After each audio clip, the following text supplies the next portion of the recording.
का खालसा वाहिगुरु जी की फतेह। तीरथ तप दया दत दान, तीरथ यात्रा तपां दी साधना, ਜੀਆਂ ਤੇ ਦਇਆ ਕਰਨੀ, ਦਿੱਤਾ ਹੋਇਆ ਦਾਨ, ਇਹਨਾਂ ਕਰਮਾਂ ਦੇ ਵੱਟੇ ਜੀ ਕੋ ਪਾਵੈ ਤਿਲ ਕਾ ਮਾਣ। ਜੇ ਕਿਸੇ ਮਨੁੱਖ ਨੂੰ ਕੋਈ ਵਡਿਆਈ ਵੀ ਮਿਲ ਵੀ ਜਾਵੇ ਤਾਂ ਰਤਾ ਮਾਤਰ ਹੀ ਮਿਲਦੀ ਹੈ। ਸੁਣਿਆ ਮੰਨਿਆ ਮਨ ਕੀਤਾ ਭਾਉ,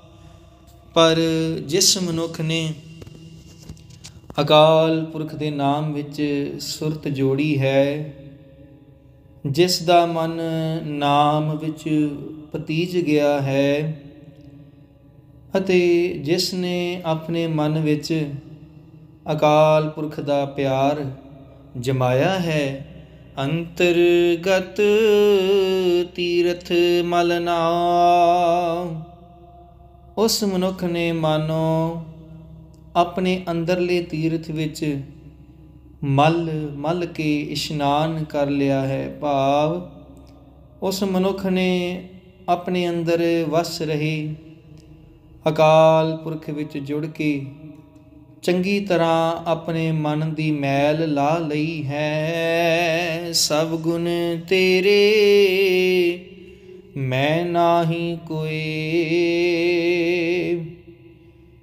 ਮੇਰੀ ਕੋਈ ਪਾਇਆ ਨਹੀਂ ਕਿ ਮੈਂ ਤੇਰੇ ਗੁਣ ਗਾ ਸਕਾਂ। ਇਹ ਸਭ ਤੇਰੀਆਂ ਹੀ ਵਡਿਆਈਆਂ ਹਨ, ਵਿਨ ਗੁਣ ਕੀਤੇ ਭਗਤ ਨਾ ਹੋਏ।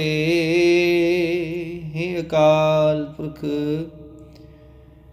ਜੇ ਤੂੰ ਆਪ ਆਪਣੇ ਗੁਣ ਮੇਰੇ ਵਿੱਚ ਪੈਦਾ ਨਾ ਕਰੇ ਤਾਂ ਮੈਥੋਂ ਤੇਰੀ ਭਗਤੀ ਨਹੀਂ ਹੋ ਸਕਦੀ। ਸਵਸਤ ਹਾਥ ਬਾਣੀ ਬਰਮਾਓ, ਹੇ ਨਿਰੰਕਾਰ ਤੇਰੀ ਸਦਾ ਜੈ ਹੋਵੇ। ਤੂੰ ਆਪ ਹੀ ਮਾਇਆ ਹੈ, ਤੂੰ ਆਪ ਹੀ ਬਾਣੀ ਹੈ, ਤੂੰ ਆਪ ਹੀ ਬ੍ਰਹਮਾ ਹੈ। ਭਾਵ ਇਸ ਸ੍ਰਿਸ਼ਟੀ ਨੂੰ ਬਣਾਉਣ ਵਾਲੇ ਮਾਇਆ, ਬਾਣੀ ਜਾਂ ਬ੍ਰਹਮਾ ਤੇਥੋਂ ਵੱਖਰੀ ਹਸਤੀ ਵਾਲੇ ਨਹੀਂ ਹਨ ਜੋ ਲੋਕਾਂ ਨੇ ਮੰਨ ਰੱਖੇ ਹਨ। ਸਤ ਸੁਹਾਨ ਸਦਾ ਮਨ ਚਾਓ, ਤੂੰ ਸਦਾ ਥਿਰ ਹੈ, ਸੋਹਣਾ ਹੈ, ਤੇਰੇ ਮਨ ਵਿੱਚ ਸਦਾ ਖਿੜਾਓ ਹੈ। ਤੂੰ ਹੀ ਜਗਤ ਰਚਣ ਵਾਲਾ ਹੈ, ਤੈਨੂੰ ਹੀ ਪਤਾ ਹੈ ਤੂੰ ਕਦੋਂ ਬਣਾਇਆ ਹੈ। ਕਵਨ ਸੋ ਵੇਲਾ ਵਕਤ ਕਵਨ, ਕਵਨ ਥਿਤੇ ਕਵਨ ਵਾਰ। ਕਿਹੜਾ ਉਹ ਵੇਲਾ ਤੇ ਵਕਤ ਸੀ, ਕਿਹੜੀ ਥਿਤ ਸੀ, ਕਿਹੜਾ ਦਿਨ ਸੀ। ਕਵਨ ਸੇ ਰੁਤੀ ਮਹ ਕਵਨ,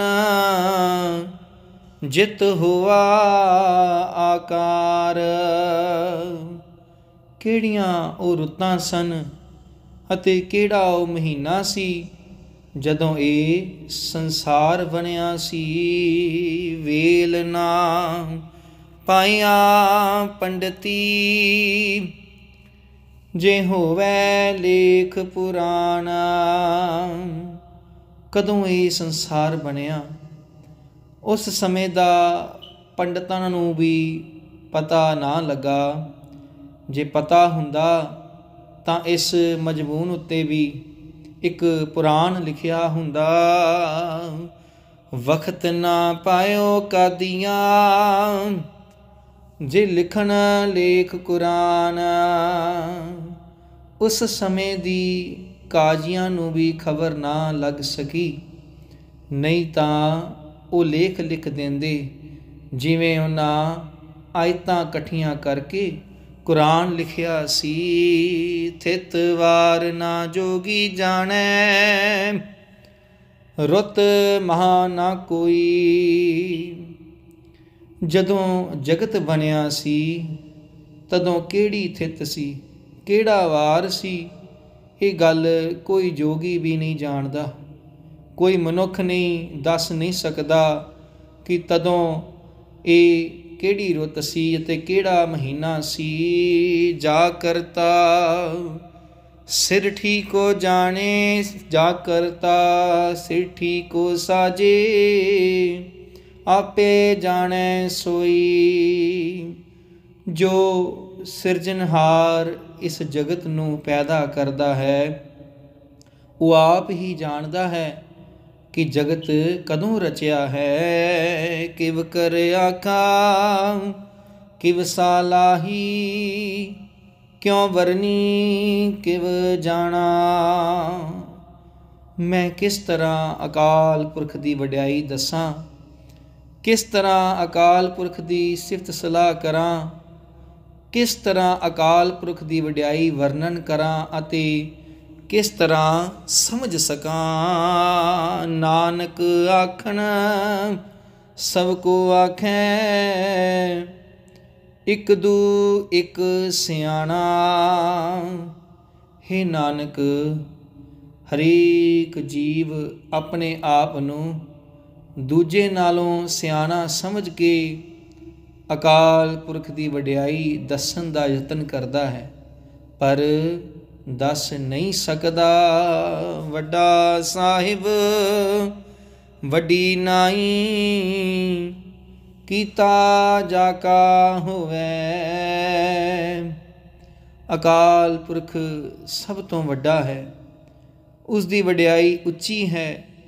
ਜੋ ਕੁਝ ਜਗਤ ਵਿੱਚ ਹੋ ਰਿਹਾ ਹੈ ਉਸੇ ਦਾ ਹੀ ਕੀਤਾ ਹੋ ਰਿਹਾ ਹੈ। ਨਾਨਕ ਜੇ ਕੋ ਆਪੋ ਜਾਣੈ,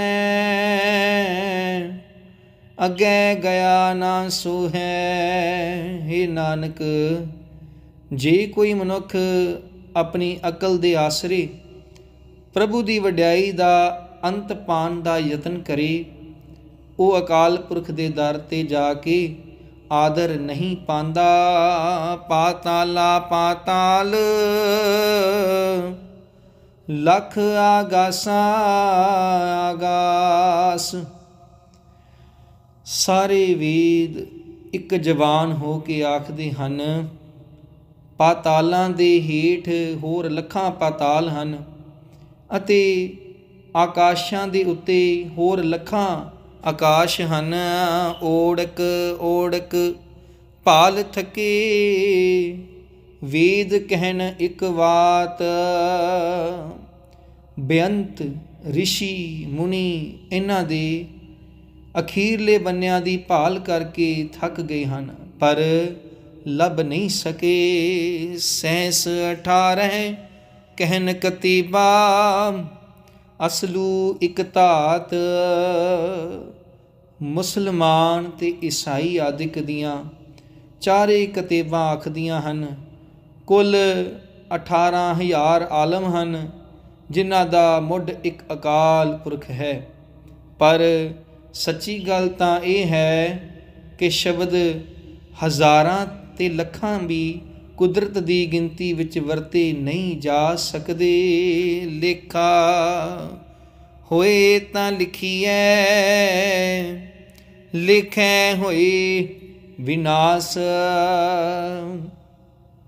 ਅਕਾਲ ਪੁਰਖ ਦੀ ਕੁਦਰਤ ਦਾ ਲੇਖਾ ਤਦੋਂ ਹੀ ਲਿਖ ਸਕੀਦਾ ਹੈ ਜੇ ਲੇਖਾ ਹੋ ਸਕੇ। ਇਹ ਲੇਖਾ ਤਾਂ ਹੋ ਹੀ ਨਹੀਂ ਸਕਦਾ। ਲੇਖਾ ਕਰਦਿਆਂ ਕਰਦਿਆਂ ਲੇਖੇ ਦਾ ਹੀ ਖਾਤਮਾ ਹੋ ਜਾਂਦਾ ਹੈ। ਗਿਣਤੀ ਦੇ ਹਿੰਦਸੇ ਹੀ ਮੁੱਕ ਜਾਂਦੇ ਹਨ। ਨਾਨਕ ਵੱਡਾ ਆਖੀਐ,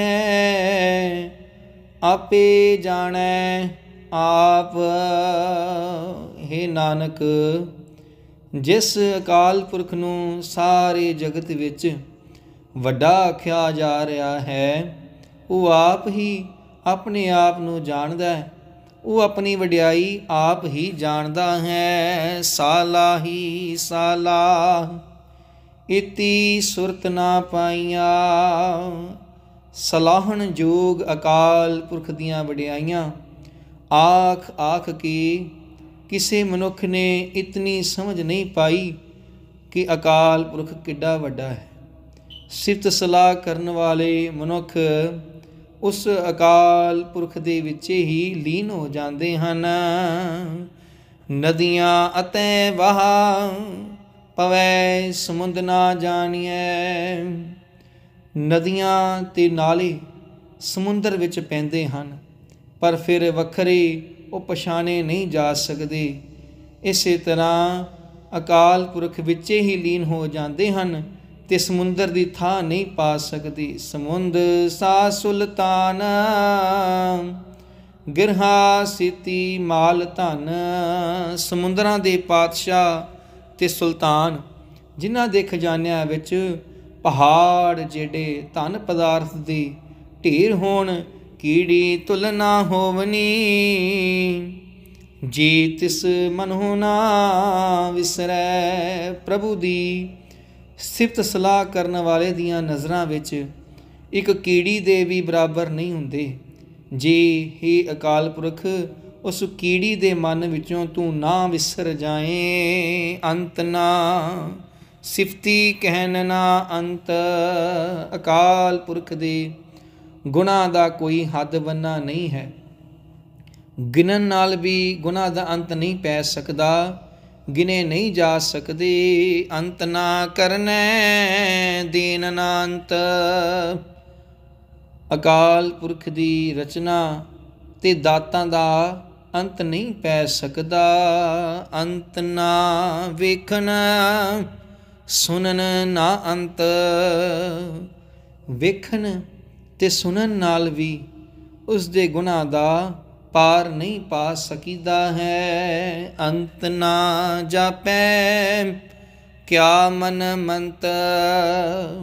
ਉਸ ਅਕਾਲ ਪੁਰਖ ਦੇ ਮਨ ਵਿੱਚ ਕਿਹੜੀ ਸਲਾਹ ਹੈ, ਇਸ ਗੱਲ ਦਾ ਵੀ ਅੰਤ ਨਹੀਂ ਪਾਇਆ ਜਾ ਸਕਦਾ। ਅੰਤ ਨਾ ਜਾਪੈ ਕੀਤਾ ਆਕਾਰ। ਅਕਾਲ ਪੁਰਖ ਨੇ ਇਹ ਜਗਤ ਜੋ ਦਿਸ ਰਿਹਾ ਹੈ, ਇਸ ਜਗਤ ਨੂੰ ਬਣਾਇਆ ਹੈ, ਪਰ ਇਸ ਦਾ ਹੀ ਅੰਤ ਨਹੀਂ ਪਾਇਆ ਜਾਂਦਾ। ਅੰਤ ਨਾ ਜਾਪੈ ਪਾਰਾਵਾਰ। ਇਸ ਦਾ ਉਰਲਾ ਤੇ ਪਰਲਾ ਬੰਨਾ ਕੋਈ ਨਹੀਂ ਦਿਸਦਾ। ਅੰਤ ਕਾਰਨ ਕੀਤੇ ਬਿਲ ਲਾਹੇ। ਕਈ ਮਨੁੱਖ ਅਕਾਲ ਪੁਰਖ ਦਾ ਹੱਦ ਬੰਨਾ ਲੱਭਣ ਲਈ ਤਰਲੇ ਲੈ ਰਹੇ ਹਨ ਤਾਂ ਕਿ ਅੰਤ ਨਾ ਪਾਏ ਜਾਏ, ਪਰ ਉਸ ਦੇ ਹੱਦ ਬੰਨੇ ਲੱਭੇ ਨਹੀਂ ਜਾ ਸਕਦੇ। ਇਹੋ ਅੰਤ ਨਾ ਜਾਣੈ ਕੋਏ। ਅਕਾਲ ਪੁਰਖ ਦੇ ਗੁਣਾਂ ਦਾ ਇਹ ਹੱਦ ਬੰਨਾ ਜਿਸ ਦੀ ਬੇਅੰਤ ਜੀਵ ਭਾਲ ਕਰ ਰਹੇ ਹਨ, ਕੋਈ ਵੀ ਮਨੁੱਖ ਨਹੀਂ ਪਾ ਸਕਦਾ। ਬਹੁਤਾ ਕਹੀਐ ਬਹੁਤਾ ਹੋਏ। ਜਿਉਂ-ਜਿਉਂ ਇਹ ਗੱਲ ਆਖੀ ਜਾਈਏ ਕਿ ਉਹ ਵੱਡਾ ਹੈ, ਉਹ ਵੱਡਾ ਹੈ, ਤਿਉਂ-ਤਿਉਂ ਉਹ ਹੋਰ ਵੱਡਾ ਪ੍ਰਤੀਤ ਹੋਣ ਲੱਗ ਪੈਂਦਾ ਹੈ। ਵੱਡਾ ਸਾਹਿਬ ਉੱਚਾ ਥਾਉ। ਅਕਾਲ ਪੁਰਖ ਵੱਡਾ ਹੈ, ਉਸ ਦਾ ਟਿਕਾਣਾ ਉੱਚਾ ਹੈ। ਉੱਚੇ ਉੱਪਰ ਉੱਚਾ ਨਾਮ। ਉਸ ਦਾ ਨਾਮਨਾ ਵੀ ਬਹੁਤ ਉੱਚਾ ਹੈ। ਏਵਡ ਉੱਚਾ ਹੋਵੇ ਕੋਏ। ਜੇ ਕੋਈ ਹੋਰ ਉਸ ਜਿੱਡਾ ਵੱਡਾ ਹੋਵੇ, ਤਿਸ ਉੱਚੇ ਕੋ ਜਾਣੈ ਸੋਇ। ਉਹੀ ਉਸ ਉੱਚੇ ਅਕਾਲ ਪੁਰਖ ਨੂੰ ਸਮਝ ਸਕਦਾ ਹੈ ਕਿ ਉਹ ਕਿੱਡਾ ਵੱਡਾ ਹੈ। ਜੀਵੜ ਆਪ ਜਾਣੈ ਆਪ ਆਪ। ਅਕਾਲ ਪੁਰਖ ਆਪ ਹੀ ਜਾਣਦਾ ਹੈ ਕਿ ਉਹ ਆਪ ਕਿੱਡਾ ਵੱਡਾ ਹੈ। ਨਾਨਕ ਨਦਰੀ ਕਰਮੀ ਦਾਤ।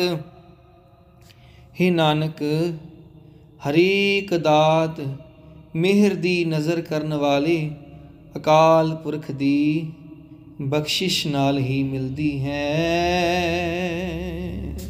ਵਾਹਿਗੁਰੂ ਜੀ ਕਾ ਖਾਲਸਾ, ਵਾਹਿਗੁਰੂ ਜੀ ਕੀ ਫਤਿਹ।